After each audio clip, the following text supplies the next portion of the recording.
Assalamualaikum, welcome back to my YouTube channel. Jadi selamat datang kembali di Cila Official. Welcome back King semuanya, apa kabar semuanya? Alhamdulillah semoga semuanya baik-baik saja ya. Jadi di vlog kali ini saya mau berbagi tentang pengalaman saya selama pregnant yang ketiga ini. Jadi siapa tahu di luar sana ada moms juga yang mengalami seperti saya. Mungkin kita bisa sharing terhadap pengalaman yang kita alami selama ini. Jadi teman-teman, saya itu mengalami morning sickness parah. Sebelumnya, waktu di hamil pertama dan kedua, itu saya tidak pernah mengalami morning sickness sama sekali. Bahkan orang-orang yang mengenali saya pun itu tahu kalau alhamdulillahnya saya termasuk wanita yang strong dalam mengalami kehamilan. Tapi entah mengapa di kehamilan di pregnant kali ini, di kehamilan ketiga kali ini, saya benar-benar sangat-sangat mengalami morning sickness parah sampai di bulan pertama dan kedua, bahkan di ketiga kehamilan saya itu muntah-muntah sampai air putih itu nggak bisa masuk. Yang bisa masuk cuman air es atau air hangat, tapi kalau airnya bersuhu ruang itu langsung dimuntahkan kembali. Dan saya cuman bisa untuk menambah ion di dalam tubuh saya, dokter menyarankan untuk saya mengkonsumsi air kelapa. Akhirnya saya mengkonsumsi air kelapa di minggu pertama kehamilan sampai di minggu ke-12 kehamilan. Alhamdulillah itu sangat membantu dan bisa bertahan di dalam tubuh saya, tidak muntah, dan alhamdulillah itu adalah satu-satunya jenis cairan yang bisa masuk tanpa termuntahkan. Bahkan buah pun, sup buah, jus buah itu termuntahkan semuanya. Dan waktu itu saya pernah mengalami di minggu ke-10 kalau tidak salah, minggu ke-8 atau minggu ke-10. Setiap pagi hari saya bangun tidur itu sudah menjadi langganan lah bagi saya untuk mengalami muntah yang berwarna kuning yang rasanya pahit. Itu saya sudah tidak permasalahkan lagi karena itu bisa setiap hari saya alami. Tapi di Oh minggu no. ke-8 dan minggu ke-10, di minggu ke-8 sampai di minggu ke-10, saya benar-benar kaget karena di saat saya bangun tidur, muntah yang keluar itu bukan cuma yang warna kuning tapi bercampur dengan darah. Setelah saya muntah, pertamanya tidak langsung darah. Pertamanya itu saya muntahnya cairan dulu. Setelah cairan keluar muntahan makanannya, sisa makanannya. Setelah sisa makanan keluar yang warna kuning, dan yang terakhir itu darah. Darahnya itu mirip seperti warna baju saya. Jadi dia itu tidak merah segar, tapi dia itu merahnya merah tua atau merah gelap. Mungkin waktu itu saya sempat panik ya, namanya juga baru pertama kali mengalami hal itu. Waktu anak pertama dan kedua itu tidak pernah sama sekali. Dan yang ketiga saya mengalami itu, saya langsung shock, tubuh lemas. Terus saya kasih tahu sama orang tua saya kasih tahu sama suami saya, dan suami saya juga langsung lemas ya waktu itu. Dikasih tahu lah, terus ini bagaimana? Akhirnya kita memutuskan untuk ke dokter. Nah, di saat saya sudah bertemu dengan dokter, pada saat itu dokternya cuma bilang, itu hal yang biasa bu untuk ibu hamil. Jadi saya alhamdulillah lega pada saat itu. Oh ternyata itu hal yang biasa dialami ketika kita hamil. Nah, akhirnya dokternya memberikan saya obat lambung waktu itu. Dokternya bilang mungkin karena ibu tidak makan, terus akhirnya lambung ibu kosong, terus akhirnya karena bergesekan lambungnya, dan itu menyebabkan luka di kerongkongan ibu, luka di lambung ibu. Tapi saya berpikir, kalau memang luka itu berasal dari kerongkongan saya, pasti setiap saya batuk atau mengeluarkan lendir pasti kan ada darah kan. Tapi itu tidak sama sekali. Di saat saya batuk dan mengeluarkan lendir, itu tidak ada sama sekali bercak darah. Tapi ketika muntah, darahnya itu hitam pekat, merah marun seperti itu. Itu yang membuat saya membantah dokter bahwa dok, saya tidak, kayaknya bukan kerongkongan saya deh. Karena kalau kerongkongan saya, pasti lendir saya juga berwarna merah.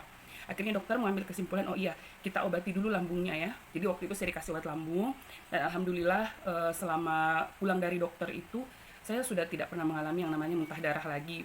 Alhamdulillah saya juga sudah masuk ke minggu ke-14, dan alhamdulillah di minggu ke-14 itu saya mengalami peningkatan nafsu makan yang baik, makannya sudah teratur, minumnya juga sudah bisa air putih. Tapi ternyata tidak cuma sampai di situ teman-teman. Di saat saya di saat saya pulang dari beraktivitas, itu saya sempat mengalami bukan radang sih namanya, apa ya, kayak kembung begitu, kembung di lambung. Jadi saya merasa bahwa makanan saya itu masuk, tapi dia tuh nggak sampai di lambung. Jadi dia nggak sampai di lambung, dia cuman rasanya tuh terganjal di sini, di bagian dada. Jadi tuh kayak saya merasa tuh di dalam kerongkongan saya sampai di itu masih ada makanannya, belum sampai ke lambung gitu. Ternyata di saat saya kan waktu itu merasakan itu tidak terlalu ambil pusing karena saya pikir itu hal yang wajar, mungkin sebentar juga hilang. Ternyata pas malamnya saya makan kemarin itu jam 4 sore saya makan bersama suami saya. Terus setelah Isya ternyata saya tiba-tiba mual. Setelah sholat Isya itu tiba-tiba dalam perut saya tuh kayak isinya tuh kayak keluar semuanya. Akhirnya saya langsung lari ke kamar mandi, dan di saat saya muntah di kamar mandi, makanan saya bercampur dengan darah kembali. Jadi tidak seperti muntah-muntah darah kemarin yang betul-betul muntah dulu, makanan dulu baru darah, tapi tadi malam itu betul-betul yang keluar tuh nasi sama darah tercampur gitu. Jadi rencananya hari ini saya mau pergi periksa ke dokter SPOG dulu. Saya mau tahu kira-kira penyebabnya apa nih teman-teman.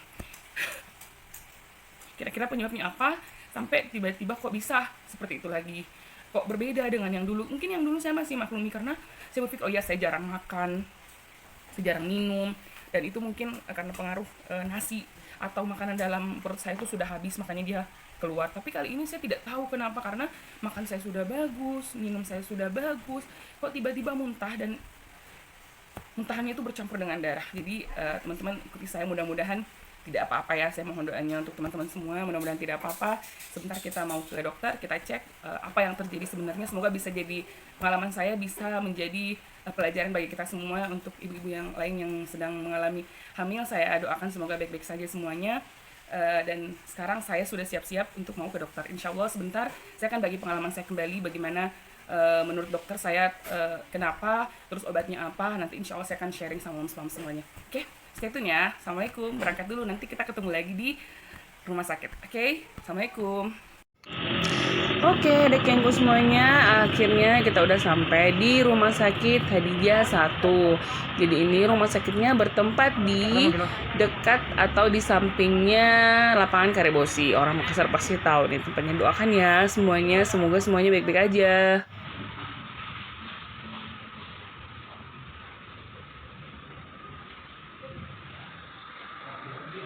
Masih kosong. Yang itu sih saya dapatnya antrian B004. Kita menunggu dulu ya. Si kosong guys. Alhamdulillah kita datangnya cepat, jadi kita nggak perlu nunggu lama.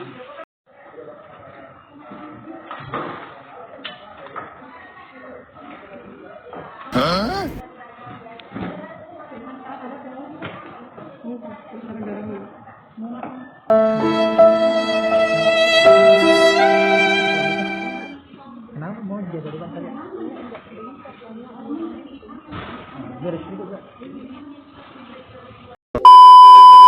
A few moments later. Halo, jadi kita sudah selesai periksanya. Tadi kita baru-baru keluar dari rumah sakit. Masih di rumah sakit, kita baru-baru ketemu sama dokter. Nah, tadi itu kita tidak bisa merekam banyak ya di dalam, soalnya kita ditegur sama susternya, katanya tidak boleh ambil gambar.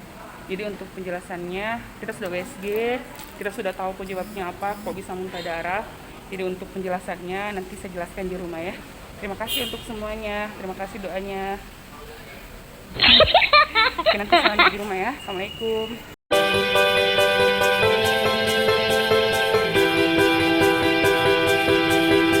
Assalamualaikum. Jadi teman-teman, saya sudah pulang dari rumah sakit, sudah cek ke dokter, sudah ngobrol sama dokternya panjang lebar, dan alhamdulillahnya saya sudah tahu penyebab dari adanya muntah darah yang terjadi tadi. Jadi alhamdulillahnya kekhawatiran saya dan suami saya itu terhadap janinnya tidak apa-apa. Jadi alhamdulillah baik-baik saja, janinnya sehat. Bahkan tadi waktu di USG sempat nendang-nendang, dan alhamdulillah dokternya bilang it's okay, tidak ada masalah terhadap janinnya. Nah, tapi ternyata saya divonis oleh dokter penyebab dari adanya muntah darah yang terjadi ini buat pelajaran buat mams-mams semuanya juga. Pengalaman saya semoga bisa dijadikan pembelajaran dan semoga bisa mengantisipasi apabila ada yang terjadi seperti ini. Jadi tadi itu dokternya bilang sama saya, adapun penyebab terjadinya muntah darah yang terjadi itu karena saya itu punya riwayat MAH kronis seperti itu. Jadi mualnya itu bukan berasal dari morning sickness lagi. Jadi mualnya itu berasal karena memang lambung saya bermasalah dan saya dianjurkan oleh dokter untuk berobat ke interna. Tapi dokternya sudah kasih obat kok tadi. Kata dokternya untuk mengantisipasi adanya seperti itu ada beberapa hal yang tidak boleh dimakan, ada beberapa hal yang di tips-tips yang dikasih sama dokter. Nah di sini saya juga mau berbagi terhadap tips-tips yang diberikan sama dokter tadi. Jadi tips yang diberikan sama dokter tadi bisa juga dipakai sama mam semuanya. Jadi kita bisa sama-sama belajar di sini. Ternyata hal-hal yang tidak boleh saya makan selama 2-3 bulan ke depan itu, karena kan kata dokter kalau penyakit lambung itu tidak bisa diobati dalam waktu yang singkat. Jadi dia harus diobati secara kontinu selama 2-3 bulan. Nah, adapun selama itu treatmentnya tidak boleh makan minyak-minyak, tidak boleh makan yang berbumbu-bumbu. Tadi sama dokternya sih sempat bilang ya, katanya yang tidak boleh itu kayak ayam bumbu rujak, balado, pokoknya rendang, pokoknya yang berbumbu-bumbu lah yang seperti itu. Tapi tadi dokternya juga sempat bilang kalau coto bagaimana dok? Boleh katanya. Tapi saya juga mau menghindari itu semua karena yang tidak boleh saya makan itu bukan hanya itu, tapi sambal. Pokoknya yang pedas-pedas itu tidak boleh, stop sama sekali. Yang kecut-kecut, yang asam-asam nggak boleh sama sekali. Jadi jeruk, mangga, pokoknya yang kecut-kecut. Apa enaknya makan coto tanpa sambal sama tuh. Terus asam-asam, pedas-pedas itu tidak boleh. Minuman berkafein tidak boleh, seperti teh, seperti kopi itu tidak boleh. Dokter bilang tadi saya akan diberikan zat besi. Nah, ketika zat besinya itu bertemu dengan teh, jadi dia mengandung kafein, pokoknya dia bertemu dengan teh dan kopi, dia akan netral. Jadi zat besinya itu tidak berfungsi apa-apa. Jadi untuk mam semuanya, bagi yang mengidap penyakit mah, itu larangan dokter untuk kita yang mengidap penyakit mah. Nah, kenapa dokter melarang seperti itu? Karena dalam kondisi saat ini lambung kita itu, lambung saya ya, maksudnya ya, lambung saya itu lagi luka. Jadi ketika ada yang masuk dan itu pedas, asam, atau itu terlalu berlebihan bumbunya, itu akan menyebabkan lambung saya memproduksi gas yang berlebih, sehingga makanan itu akan keluar kembali dan pastinya darah akan keluar kembali. Jadi buat teman-teman semuanya, buat mama-mama yang lagi hamil semuanya, yang di luar sana yang memiliki penyakit mah kronis, tetap semangat. Insya Allah tidak apa-apa, kita berjuang sama-sama demi si baby. Tadi juga dokternya sudah bilang tetap sabar, tetap harus makan, tetap harus minum. Dan oh iya, yang penting dokternya tadi bilang banyak-banyak ngemil. Jadi tidak boleh kosong lambungnya. Jadi ngemilnya itu bukan berarti harus ngemil yang berat-berat ya mams, enggak. Jadi boleh biskuit, boleh buah, tapi itu pun buahnya kita pilih yang tidak asam. Jadi untuk buah sendiri itu kita pilih-pilih nih buahnya. Yang asam buahnya kita tinggalkan dulu. Tapi dokternya sih tadi menyarankan untuk memakan biskuit. Jadi biskuit-biskuit crackers itu sebaiknya dikonsumsi. Oh iya, dan dokternya juga tadi bilang sebaiknya jam makannya itu teratur. Jadi misalnya hari ini makannya jam 8 pagi nih, besok jam 8 pagi, besoknya lagi jam 8 pagi, seperti itu. Sama dengan makan siang dan makan malamnya. Tadi sih dokternya cuma kasih 2 obat. Yang satu ini yang kayak gini bentukannya, entah kelihatan atau tidak di kamera. Ini tulisannya omeprazol yang dikasih sama dokter, sama antasida sirup yang seperti ini. Jadi dikasih sama dokter antasida sirup. Jadi ini semuanya ini obat dari dokter tadi. Katanya ini diminum 1 jam sebelum makan, dan setelah 1 jam kemudian lagi baru diminum yang ini. Jadi jarak antara obat ini dan obat ini itu 1 jam. Setelah itu baru boleh makan. Tapi di antara menunggu antara ini dan ini boleh makan biskuit, boleh.